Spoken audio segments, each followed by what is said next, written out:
এখন বাজে সকাল 8টা আর এখন থেকে আমি আমার ব্লগটা শুরু করছি। হ্যালো ফ্রেন্ডস, আমি অনামিকা এবং তোমাদের সবাইকে আমার চ্যানেলে স্বাগত।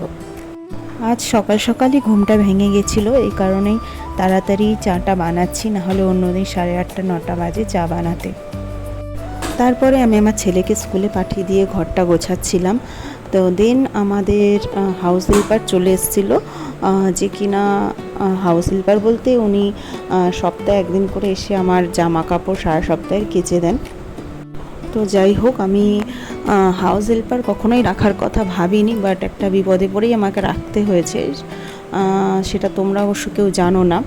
সেটা হলো আমার ডান হাতে একটা সিস্ট হয়েছে এবং সেই সিস্টটা হওয়ার ফলে আমার হাতে প্রচণ্ডই ব্যথা, এবং আমি সিস্টটা এখন হয়নি, অনেক মাস হয়ে গেছে, 6 7 মাস 8 মাস হয়ে গেছে। এমনকি এই সিস্টের জন্য আমাকে হাতে একটু অপারেশনও করতে হয়েছিল ছোটোখাটো। তো যাই হোক, দেন তারপর থেকে আমি ডান হাত দিয়ে বেশি ভারী জামা কাপড় কাচতে পারি না, কাচলেই ব্যথা হয় এবং সেই সিস্টটা আবারও দেখা দিয়েছে, ফুলে যায়। এখন বুঝতে পারছি না কি করব। একবার তো ছোটোখাটো একটা অপারেশন করে সিস্টটা কমে গেছিলো, বাট আবার দেখছি সেম একই প্রবলেম হচ্ছে। তাই কিছু করার নেই, আমাকে রাখতেই হয়েছে বাধ্য হয়ে। তো যাই হোক, ঘরের কাজবাজ সেরে ছেলেকে এনেছিলাম। দুপুরের দিকে আসার পর প্রচণ্ড গরম লেগে গেছিলো, কারণ আজকে প্রচণ্ড বাইরে রোদ ছিল। তো আসার পর ভাবলাম কি খাওয়া যায়, তো ভাবলাম ফ্রিজে দই আছে, তাহলে লস্যি বানিয়ে নেওয়া যাক। তো এই কারণে একটা গ্লাসে লস্যি বানাচ্ছিলাম।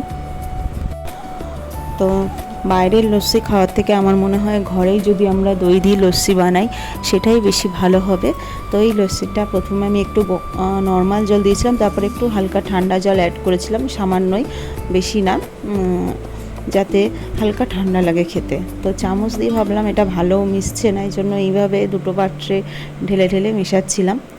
তো তারপরে আমি আমার ছেলেকে খেতে দিয়েছিলাম।